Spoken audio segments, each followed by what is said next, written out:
Susan Lewis has some very special guests and some very special friends. Susan? Thanks so much, Bliss. Yes, I'm in the WRTI Performance Studio with members of Kraftwerk's Music, an ensemble that will sing for us highlights of their upcoming concerts. The concerts celebrate the 200th anniversary of Walt Whitman's birth.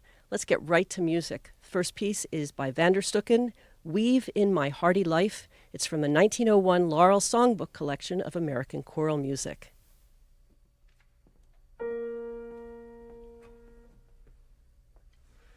Weaving, weaving my hardy life, weave it of so strong and full for great mandates to come.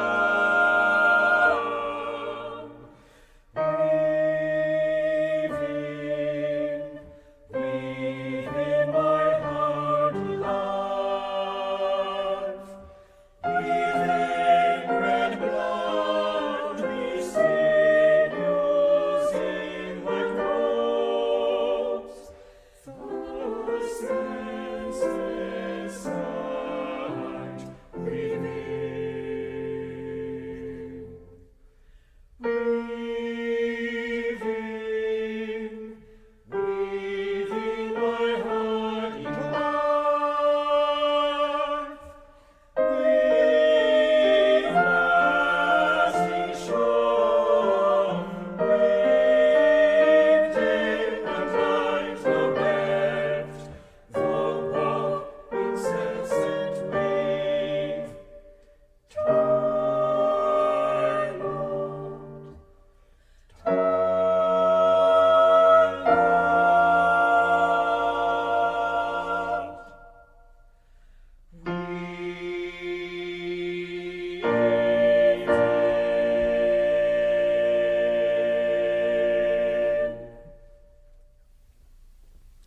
If you're just joining us, that was Kraftwerk's Music Ensemble singing Weave in My Hardy Life by Van der Stucken. They're here to give us highlights of a concert. They will be performing in about a week or so, celebrating the birth of Walt Whitman. First, why don't we meet everyone? We have pianist, David Hughes. and why don't you go around the room and say your name and voice part, please? Sure. Hi, I'm Diana Whitener, and I'm soprano 1. I'm Jackie Dunleavy. I'm singing soprano and soprano 2. I'm Brian Ramsey. I'm singing alto 1. I'm Sierra Fox. I'm singing alto 2. Josh Harbin, singing tenor. Sean McElwee, baritone. Les Anders, bass. And I'm Carl Hine. I'm conducting for this concert. Okay, so let's learn a little bit about how this all came to be. Kraftwerk's, Jackie, why don't you come up? Jackie, tell us a little bit about Kraftwerk's itself. This group is about, I understand, about 25 people total, but here that we have only 7 singers, conductor, and pianist. How did it come to be? It started almost 2 years ago in October of 2017. And actually, we never formed ourselves to be a performance group per se, but we are a group of professional singers who all have church gigs and choral gigs, and some of us sing opera. And we wanted an opportunity to get together with friends, sing and explore music that we don't normally get to sing, and make some art. And then we decided that we would also create a podcast to talk about the things that we discovered while we were making the art. And we got involved in a couple of different projects, which we love. One has been working with the Rosenbach Museum, and then the Philadelphia Free Library reached out to us to do this Whitman project. So although we're not primarily a performance group, we have done some performances so that we can participate in these projects. That's great. And Carl, you're the artistic director, and sometimes you sing with the group. Yeah, I usually sing. There was enough work to be done on this program. Just the nature of the music settings of Whitman required a lot more care and work in the conducting than some of the other projects we've done. So for this project, I opted to step out of the singing role entirely and just focus on the page in front of me and my hands. So this is a project done in collaboration with the Free Library and the Rosenbach Museum and Library. And you mentioned earlier, before we started, that this sort of dovetails with your educational and outreach mission. Right. One of the reasons why we were excited by this program when the Free Library first reached out to us was because we want to be talking about and sharing something about the history and love of choral music, this tradition, the different features of it. Even in our podcast, one of the things that we focus on is where did this music come from? How do we approach it? How do we make art out of it? It's not just for us. It's not meant to be a pure performance. It's about sharing with the wider world just what the choral art is really about. Well, Whitman apparently inspired many, many composers. How did you select the pieces for this program? So that was a multi-stage process. We began by a trip to the Free Library. The Free Library has a large lending library called their Drinker Collection. And so part of this program was to feature music from that. We took a look at the various pieces they had, and we passed on all the ones that were for choirs of 100 plus with brass. Or orchestra. Yeah. Actually, almost all the pieces that we are doing for this program were originally composed for choir and orchestra, but we've made choices as to which ones we can do with mostly one on a part, small ensemble singing, and a piano accompaniment. So some of the pieces we've selected are from the Free Library, from the Drinker Collection. One of the pieces that we'll be doing later here, the Persichetti, is actually from the Free Library's own normal collection. And then we fleshed this out by some other research looking into some of the important settings of Walt Whitman available in the public domain. Okay, so what's next? So our next piece is actually by a composer named Charles Villiers Stanford. He's mostly known today as this great Anglican church composer, but during his own life he actually did compose a lot of different things, including some operas that are never done. Among the things that he did in 1884 is he decided, I really want to write a poem on, or write music to a poem by this Walt Whitman guy. This was the first piece of music setting Whitman in the British Isles. Stanford actually had to write to Whitman and get copyright permission, but this piece is from a multi-movement work. We're looking at the third movement today, which is a soprano-alto chorus. The poem itself comes from the large Whitman poem When Lilacs Last Bloomed, one of the poems that Whitman wrote in commemoration of Lincoln's death. Okay. You're listening to WRTI live from the Performance Studio. You can also watch this video, which is streaming live, by going to our website and clicking on the button. It'll take you right to the YouTube link.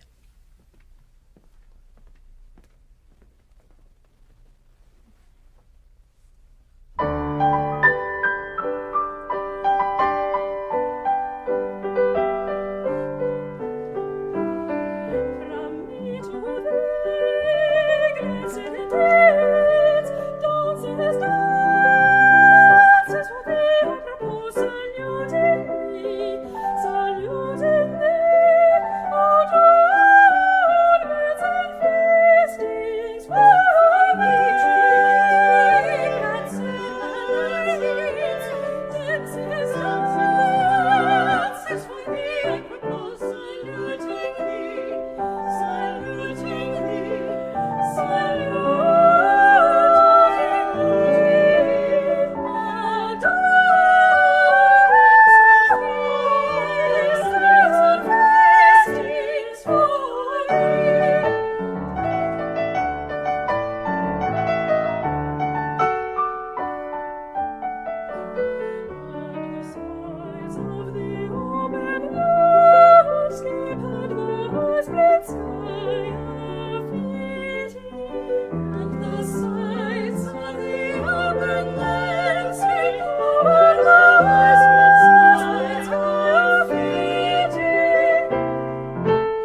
If you're just joining us, we're in the WRTI Performance Studio with Kraftwerk's Music, singing for us highlights of their concert celebrating Walt Whitman's birth, pieces that have been set to music, setting some of his poems to music.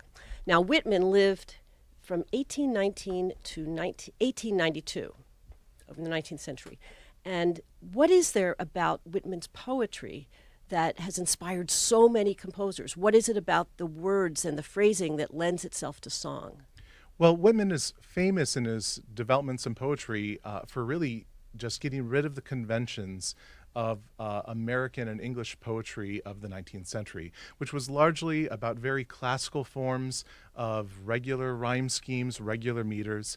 Whitman instead was, felt that language needed to speak in its own terms.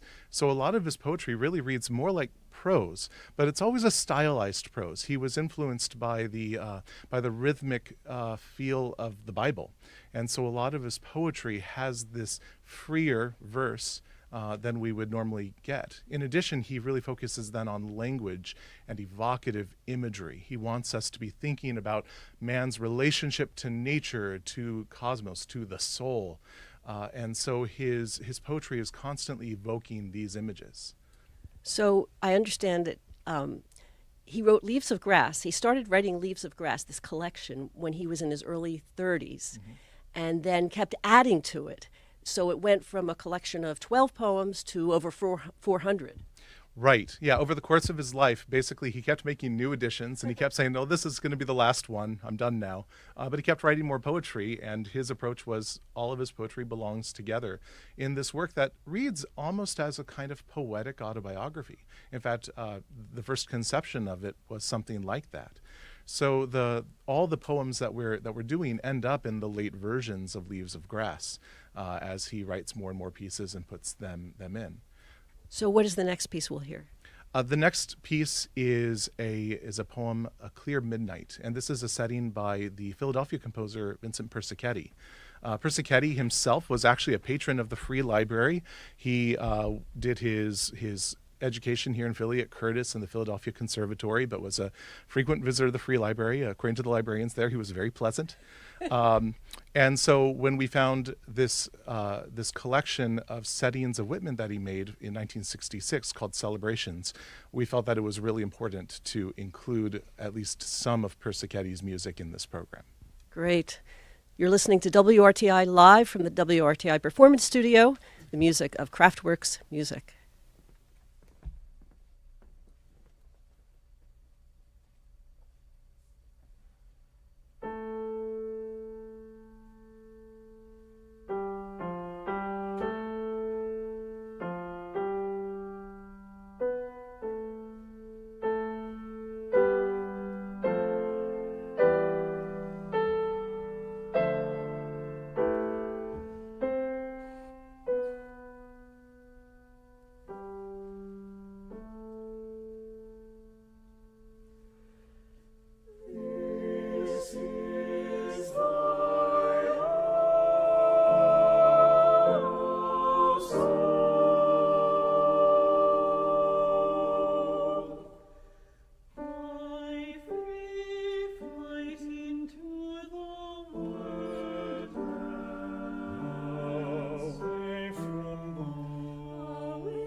was beautiful.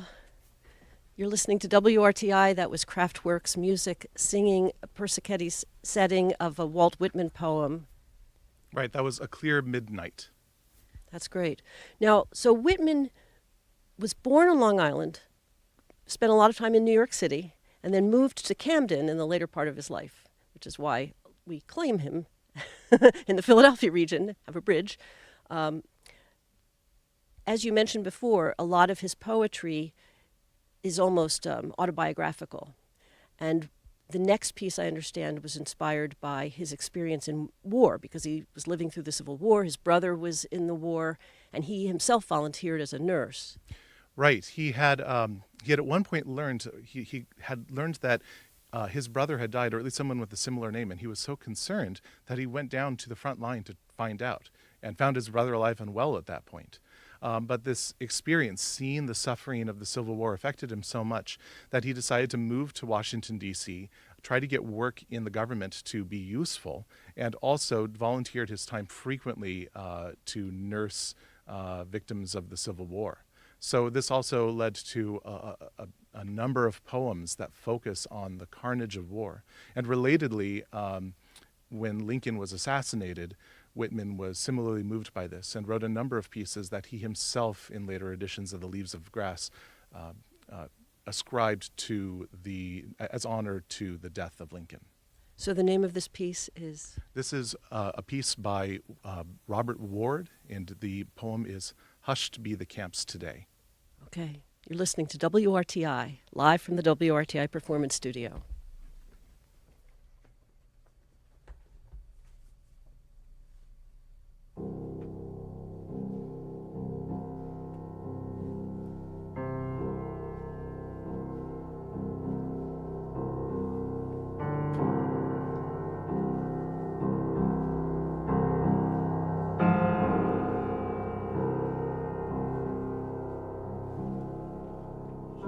Hushed be the camps today,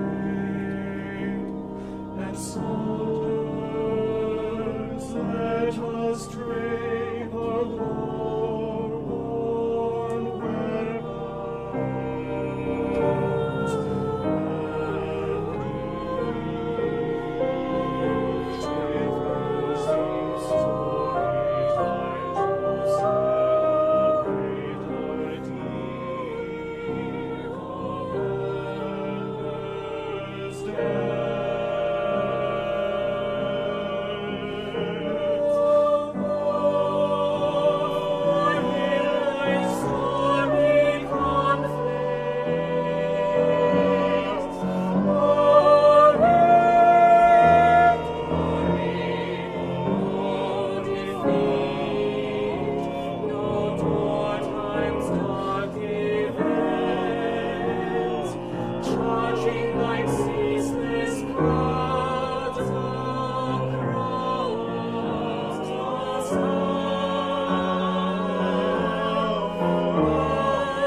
You're listening to WRTI Kraftwerks Music, singing live from the WRTI Performance Studio.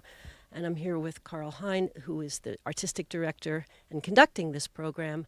That piece was very moving, and it reminded me that this program is celebrating the birth of a famous and wonderful American poet, but it's also very appropriate for Memorial Day as it approaches.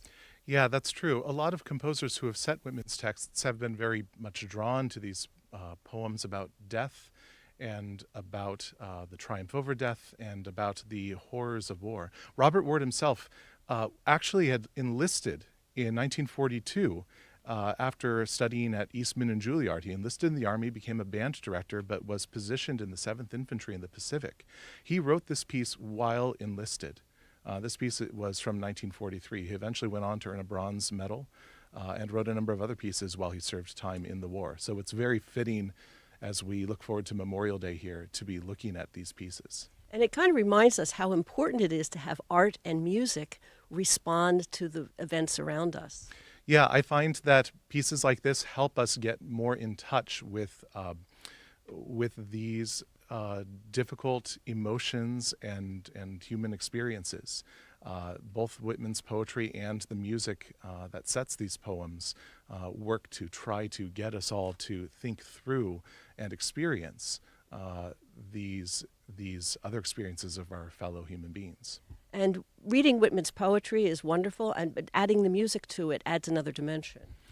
Yeah, it's been a very interesting experience and a real pleasure to work through this music, to get an experience trying to draw out the poetic quality of this. In this last piece, for instance, we talked a lot about bringing out the text and letting the text do the work for us. The music here is, that Word composed is, I think, so well done that really all we have to do is get out of its way and let the words come through.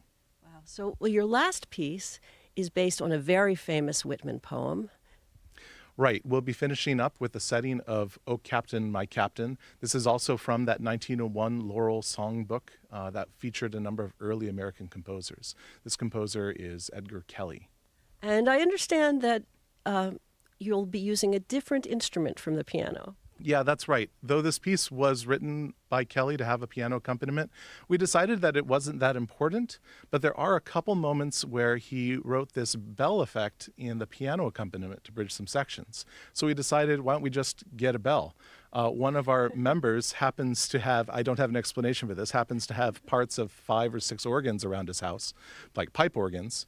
So he pulled out a chime from his collection. Actually, he pulled out 5 chimes. We chose the chime that felt most appropriate for this piece. Well, and we can describe this for people who are just listening. It's a long, it looks like a long steel pipe. 5 feet long. About 5 feet long. And we will look forward to hearing it.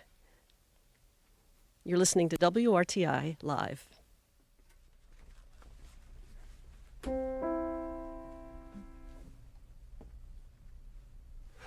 O Captain, my Captain, our fearful strait is done. The ship has weathered every wreck. The prize we sought is won. The pole is in our spears are here. The bellows the lake hearing. Swine for the taste of steady feel. The best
From fearful trip the victor ship comes in with object one. Exalt shores and shrimp towns, but ship's anchor sailors sound. Exalt shores, exalt shores, exalt and ring all bells. But I with mournful tread walk the deck like captain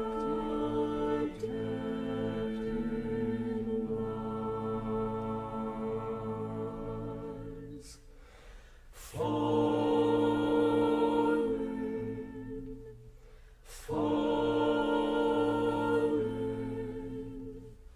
fallen cold and dead. O Captain, my Captain, fallen, fallen, fallen cold and